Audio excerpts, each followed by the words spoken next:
चलिए आज insolvency accounting का लास्ट देख लेते हैं। इंसॉल्वेंसी अकाउंटिंग की प्रेसिडेंसी टाउन इंसॉल्वेंसी एक्ट। अभी तक जो भी हम लोग पढ़े वो प्रोविंशियल टाउन एक्ट का पढ़ रहे थे या क्वेश्चन बना रहे थे। चलिए क्वेश्चन आपको स्क्रीन पे दिखा दिया गया, स्क्रीनशॉट ले लीजिएगा। मिस्टर सुरेश ऑफ कोलकाता, कहाँ सिटी है? कोलकाता सिटी है। ध्यान समझिए। कमिंस्ड बिजनेस ऑन 1 जनवरी 2013। 1 जनवरी 2013 को बिजनेस कमिंस कर विद कैपिटल ऑफ ₹40,000। कैपिटल है 40,000। He draw on the average of 2,000 per year, और 2,000 प्रत्येक साल ड्रॉ करता है। The business result in profit of 5,000 and 6,000 for the first 2 years. पहला साल 5,000, दूसरा साल 6,000 का प्रॉफिट हुआ था बिजनेस को, and in loss of ₹7,000 for the third year, और तीसरा साल 7,000 का लॉस हुआ था।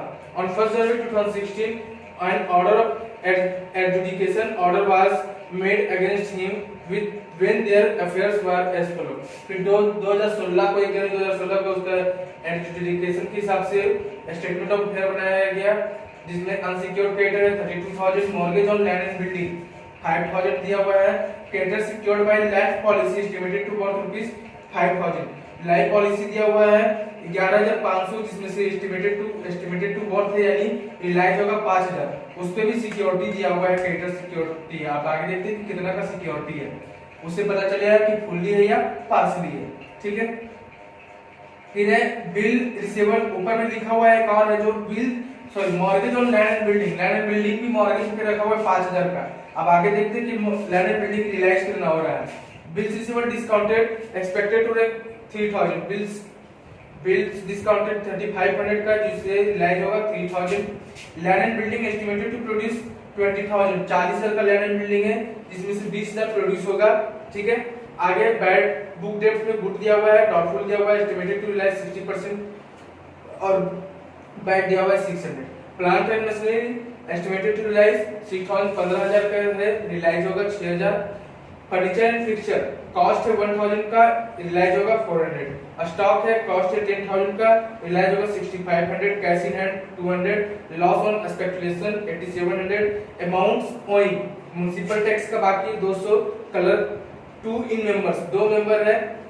सैलरी फॉर 5 मंथ्स, 5 मंथ का बाकी है 1,000। ठीक है। और 2 months rent on the landlord, और 2 मंथ का रेंट बाकी प्रिपेयर करना है, स्टेटमेंट ऑफ अफेयर। अब आगे देख लेते हैं। तो सबसे पहले अनसिक्योर्ड क्रेडिटर्स निकाल देते हैं यहाँ पे। अनसिक्योर्ड क्रेडिटर्स ग्रॉस वैल्यू और तो सबसे पहले एक तो क्वेश्चन में साफ साफ लिखा हुआ है अनसिक्योर्ड क्रेडिटर्स आपका 32,000, यहाँ पे भी चला जाएगा और ये यहाँ पे भी चला जाएगा। फिर मॉर्गेज ऑन लैंड बिल्डिंग जो दिया हुआ है वो 5,000 है, जबकि लैंड बिल्डिंग 20,000 है, यानी 5,000 का कोई लोन लिए हैं और उसको 20,000 का बिल्डिंग दे दिए। लोन कम है और सिक्योरिटी ज्यादा है तो चलेगा फुल्ली में। फिर creditor secured by life policy, life policy के द्वारा क्रेडिटर सिक्योर्ड है, कितना का है? लाइफ पॉलिसी है 11,500 का, लेकिन बोर्ड हो रहा है 5,000। ठीक है। फिर bill receivable discounted, bill receivable discounted 3,500 का है बिल, लेकिन डिस्काउंट कितना मिल रहा है? 3,000 मिल रहा है। ठीक है। लैंड एंड बिल्डिंग तो एसेट्स है, बुक डेट्स भी इधर चल जाएगा, प्लांट एंड मशीनरी इधर चल जाएगा, फर्नीचर फिक्सचर इधर चल जाएगा, स्टॉक भी इधर चल जाएगा, कैश भी एसेट्स है इधर चल जाएगा, लॉस ऑन एक्विजिशन तो डिफिशिएंसी अकाउंट में जाएगा। अमाउंट ओइंग म्युनिसिपल टैक्स, तो गवर्नमेंट का जो भी है, चाहे प्रोविंशियल टाउन हो या प्रेसिडेंसी टाउन हो, तो क्या बोले कि लॉस म्युनिसिपल टैक्सेस, तो म्युनिसिपल टैक्स तो गवर्नमेंट का होता है, तो चाहे प्रोविंशियल टाउन हो या प्रेसिडेंसी टाउन हो तो प्रेफरेंशियल क्रेडिटर के अंदर चला जाएगा।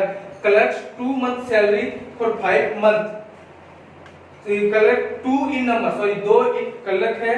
ठीक है। और 5 मंथ का सैलरी ड्यू है और अमाउंट दिया हुआ है 1,000। अब बात करते हैं सैलरी का, तो सैलरी का आपको बताए थे कि शुरू वाला एकदम स्टार्टिंग जब की थी तो बताए थे कि सैलरी वगैरह जो होता है वो प्रेसिडेंसी टाउन में एक व्यक्ति को 300 रुपया मिलता है। ठीक है। और दूसरा एक पॉइंट बताए थे कि अगर क्वेश्चन में आपको मंथ भी दिया हुआ हो और नंबर ऑफ पर्सन भी दिया हो तो नंबर ऑफ पर्सन के हिसाब से देंगे, ना कि मंथ के अनुसार देंगे। ठीक है। तब यहाँ पे कलर है 2 नंबर है, कितना कलर के नंबर है? 2, यानी 2 कलर है और 5 मंथ का सैलरी बाकी 1,000। तो कुछ तो ये प्रेफरेंशियल में जाएगा, कुछ जाएगा आपका ये अनसिक्योर्ड में, अब कितना जाएगा अनसिक्योर्ड में, तो देखिए सैलरी है,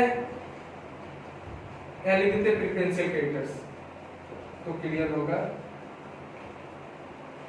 प्रेफरेंशियल क्रेडिटर्स, तो म्युनिसिपल टैक्स ये पूरा का पूरा चल जाएगा, कितना था म्युनिसिपल टैक्स, तो 200 म्युनिसिपल टैक्स। अब सैलरी का बात करते हैं, तो सैलरी 300 रुपया मिलता था प्रेसिडेंसी टाउन में, और मंथ के अनुसार नहीं, नंबर ऑफ कलर के अनुसार मिलता था। नंबर ऑफ कलर कितना है 2, तो 3 दूनी 600 यहाँ मिलेगा, तब 1000 में 600, सिंपल देखते 1000 में 600, तो बचे कितना 400, यानी 400 यहाँ, ठीक है। 1 मिनट देखिए, तो क्या बात करते थे सैलरी का, तो सैलरी 1000 था, सैलरी जिसमें से 300 पर व्यक्ति के हिसाब से 2 व्यक्ति का चला गया प्रेफरेंशियल में, तो 1000 में 600 प्रेफरेंशियल में, तो बाकी 400 कहां चल जाएगा अनसिक्योर्ड में। फिर उसके बाद क्या हुआ है 2 month rents of the landlord, तो रेंट हम बताए थे प्रेसिडेंसी टाउन में, प्रोविंशियल टाउन में रेंट नहीं मिलता है, प्रेसिडेंसी टाउन में 1 मंथ का मिलता है, तो 2 मंथ का है 800, तो रेंट यहाँ चल जाएगा 400 1 मंथ का, और बाकी रेंट यहाँ चल जाएगा 400 1 मंथ का, क्योंकि 1 ही मंथ का मिलता है, तो यहाँ पर 2 मंथ का है, 1 मंथ का प्रेफरेंशियल में चला गया और 1 मंथ का अनसिक्योर्ड में चला गया। अब देखते हैं, तो यहाँ पे भी आपका आ जाएगा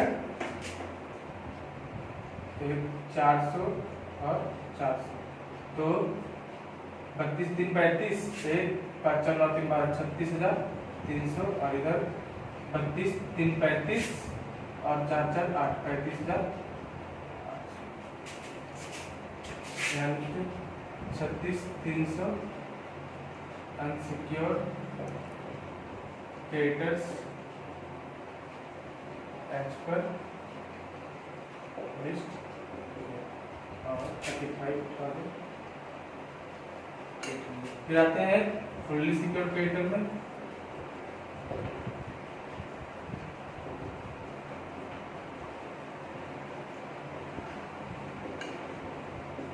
तो यहाँ पे लिखा हुआ था ना mortgage on land and building, 5000 land and building पे 5000 का मॉर्गेज ले रहे हैं, यानी 5000 उधार लिए होंगे, लोन लिए होंगे, और उस पे लैंड एंड बिल्डिंग सिक्योरिटी के रूप में रख देते हैं। अब लैंड एंड बिल्डिंग देखिए तो कितना प्रोड्यूस हो रहा है, तो 40,000 का लैंड एंड बिल्डिंग है, और प्रोड्यूस हो रहा है 20,000 का, कहने का मतलब कि 20,000 का सिक्योरिटी रखे हैं और लोन लिए 5000 का, तो जाहिर सी बात है लोन कम है, तो कौन कहां चला जाएगा ये फुल्ली में, तो लोन है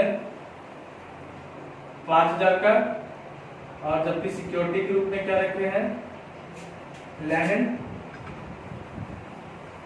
बिल्डिंग 20,000, तो 15,000 पे क्या हो गया सरप्लस।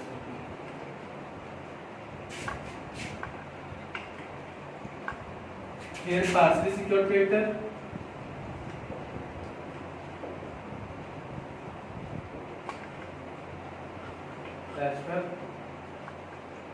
लिस्ट सी।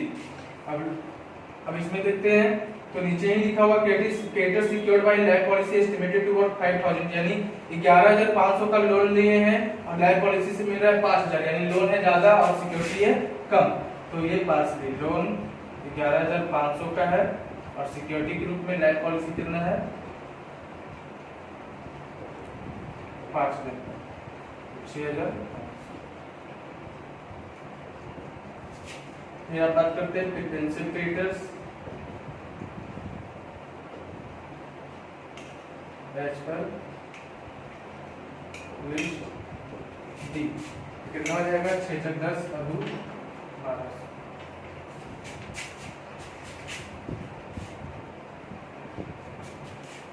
डिडक्टेड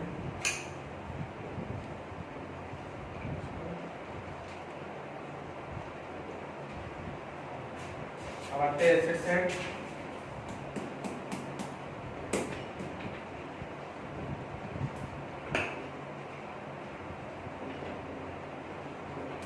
एसेट पर लिस्ट डी, तो सबसे पहले आपका है cash in hand, cash in hand कितना था, तो कैश इन हैंड है 200। फिर है स्टॉक, स्टॉक था आपका 10,000 का स्टॉक है, और रियलाइज होगा उससे कितना 65 रियलाइज होगा। ठीक है, फिर है आपका furniture and fixture, furniture and fixtures 1000 का है और रियलाइज होगा उससे 400। Plant and machinery, plant and machinery, plant and machinery कितना का है? तो प्लांट एंड मशीनरी का है 15,000 और रिलायंस होगा 6,000। और कुछ तो नहीं है। लैंड एंड बिल्डिंग, जो लैंड एंड बिल्डिंग के यहाँ तो सिक्योरिटी के रूप में रखा गया, ये नहीं होगा। 6 6 12 5 4 9 2 11 12 13,000। अब बात करते हैं बुक डेट्स का।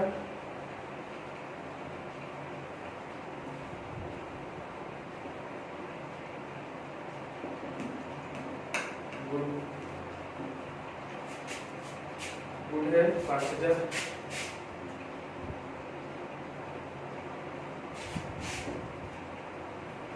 डॉटफुल है, डॉटफुल 3,000 का है और लिखा हुआ 60% रिलाइज होगा, तो 3,000 का 60% 1800 और बैंक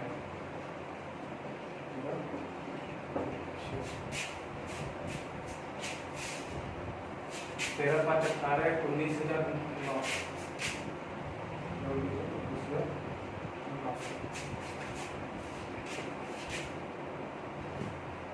फिर आते हैं हम लोग बात करते हैं बिल ऑफ एक्सचेंज।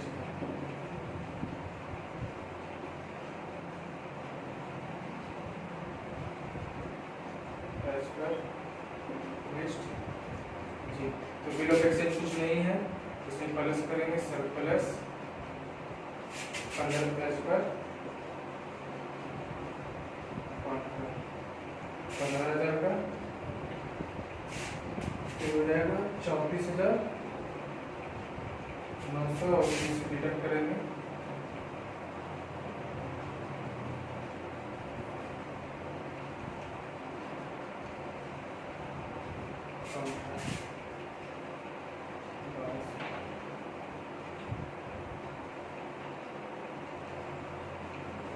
इधर है 35,700, इधर है 35 8 6 41 41,300, इधर ज्यादा है 42,000।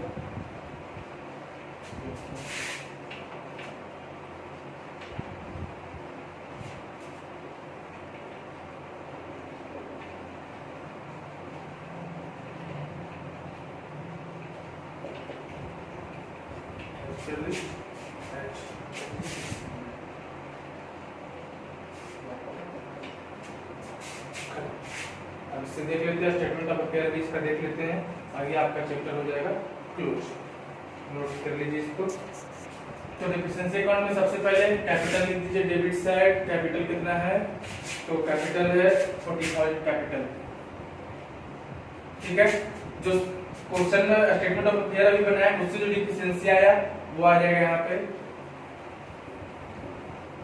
Deficiency as per list H कितना निकला था? तो डिफिशिएंसी निकला था 8600 का। ठीक है, अब क्वेश्चन में आपका दिया हुआ प्रॉफिट दिया हुआ था क्वेश्चन के नीचे, 2 साल प्रॉफिट है ना 6,000 और 5,000 प्रॉफिट है। अब पहला साल 5,000 का है और दूसरा साल 6,000 का है, यानी 11,000 का प्रॉफिट है। आप उस तरह का प्रॉफिट रहता तो सारा इधर इतना कुछ तो प्रॉफिट है नहीं। अब इधर आते हैं तो क्वेश्चन में थर्ड ईयर का लॉस दिया, loss in third year. Third year में कितना लॉस हो गया था? तो 7,000 का लॉस हो गया था। ड्राइंग दिया हुआ है प्रत्येक साल 2,000 रुपये ड्राइंग करता है, तो 2,000 रुपये प्रत्येक साल ड्राइंग करता है और 3 साल हुआ। कैसे 3 साल? क्योंकि 2 साल का प्रॉफिट 1 साल लॉस, यानी 3 साल बिजनेस चला, प्रत्येक साल 2,000 करता है, तीसरे साल कितना ड्राइंग हो जाएगा? 6,000। ठीक है, उसके बाद लॉस हुआ बिल डिस्काउंटेड से, बिल डिस्काउंटेड कितना हुआ? 3,000। ये सुना है कि बिल डिस्काउंटेड का थोड़ा क्लियर करते हैं। मान लिए कि हम किसी को सामान बेचे, हम बिजनेसमैन हैं, हम इंसॉल्वेंट हो गए, जब बिजनेस था मैं किसी को सामान बेचे तो हमको एक बिल दिया था, और बिल को क्या की कि हम जाके बैंक से डिस्काउंटेड करवा लिए, यानी 3,500 का बिल था, अब हम 500 रुपया बोले बैंक तुम चार्जेस काट लो और 3,000 रुपया हमको वापस कर दो, जब उस व्यक्ति से पैसा लेना होगा ले लेना। लेकिन उसके पहले उस व्यक्ति से पैसा लेने से पहले हम इंस्टॉलमेंट हो गए, ठीक है। तो जो 3,000 हम बैंक से लेके आए हैं वो किसके ऊपर कटेगा, बिल तो मेरे ऊपर कटेगा, इसी कारण हम लोग इसको दिखाते हैं डिस्काउंट करके नाम से, ठीक है। उसके बाद हो गया आपका दिया हुआ है क्वेश्चन में loss from book debts. Book debt से लॉस कितना हुआ, तो 1200 तो डॉटफुल आगे हुआ और 600 बैड था 1800, ठीक है। फिर लॉस फ्रॉम एक्सपेक्टेशन,